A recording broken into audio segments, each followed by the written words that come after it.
Lord Baden Powell 1857-1941 एक British general और आधुनिक स्काउटिंग आंदोलन के संस्थापक थे। बाडेन पॉवेल या बीपी का जन्म रॉबर्ट स्टीफेंसन स्मिथ बाडेन पॉवेल के रूप में 22 फरवरी 1857 को हुआ था। वे ऑक्सफोर्ड विश्वविद्यालय के प्रोफेसर बाडेन पॉवेल के पुत्र थे। जब वे 3 वर्ष के थे तब उनके पिता की मृत्यु हो गई और उनकी मां ने 10 सदस्यों के एक बड़े परिवार के पालन पोषण में खुद को समर्पित कर दिया। बाडेन पॉवेल और उनके भाइयों को उनकी मां ने अपना मनोरंजन खुद करने के लिए प्रोत्साहित किया। उन्होंने बाहरी दुनिया के बारे में सीखा, नावें बनाई और उन्हें चलाया और खुद की देखभाल करना सीखते हुए लंबी यात्राओं पर गए। 1899-1900 के बोअर युद्ध के दौरान बेडेन पॉवेल राष्ट्रीय नायक बन गए जब उन्होंने एक छोटी सी सेना के साथ माफेकिंग की रक्षा की कमान संभाली। बोअर युद्ध के दौरान बेडेन पॉवेल ने स्काउटिंग के लिए एक गाइड लिखी। ये 1903 में प्रकाशित हुई और बेस्ट सेलर रही। शुरू में सैन्य उद्देश्यों के लिए बनाई गई। युद्ध के बाद उन्हें लगा कि इसका इस्तेमाल युवा लड़कों को जीवन में अधिक अर्थ देने के लिए किया जा सकता है। इससे स्काउट मूवमेंट का निर्माण हुआ। उनके जीवनकाल में ये एक सम्मानित अंतर्राष्ट्रीय संगठन बन गया। प्रारंभिक जीवन प्रणाली के माध्यम से ज्ञान देकर निर्देशित किया जाए। स्काउटर जनवरी 1912 बेडेन पॉवेल का व्यक्तिगत जीवन। बेडेन पॉवेल की मुलाकात उनकी भावी पत्नी ओलिव सेंट क्लेयर से 1912 में समुद्री जहाज आर्केडियन पर हुई थी। वह 23 साल की थी जबकि वे 55 साल के थे। बेडेन पॉवेल के हाई प्रोफाइल स्वभाव के कारण इस शादी को मीडिया में खूब प्रसिद्धि मिली। उन्होंने गुप्त रूप से शादी की और बाद में उनके 3 बच्चे हुए।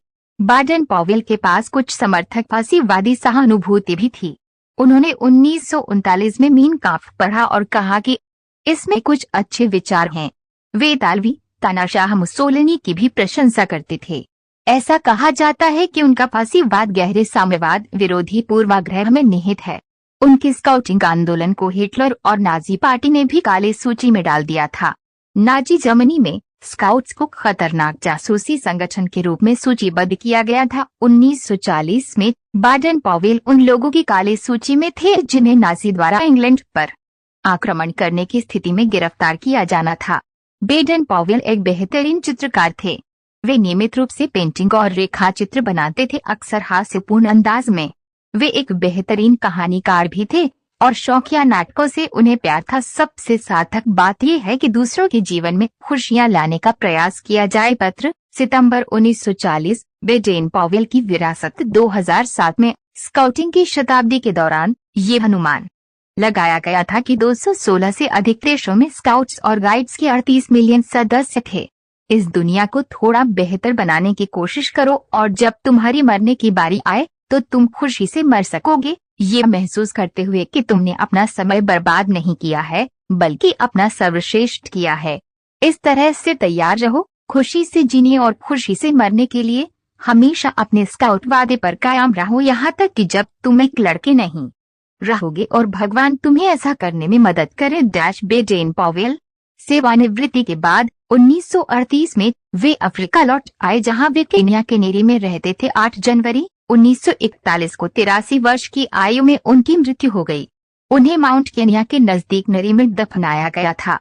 उनकी कब्र पर Robert Baden Powell chief scout of the world शब्द लिखे हैं जिसके ऊपर बॉय स्काउट और गर्ल गाइड बैच। ऐसी वीडियो देखने के लिए हमारे चैनल ऑफिशियल स्काउट वीडियो को सब्सक्राइब करें।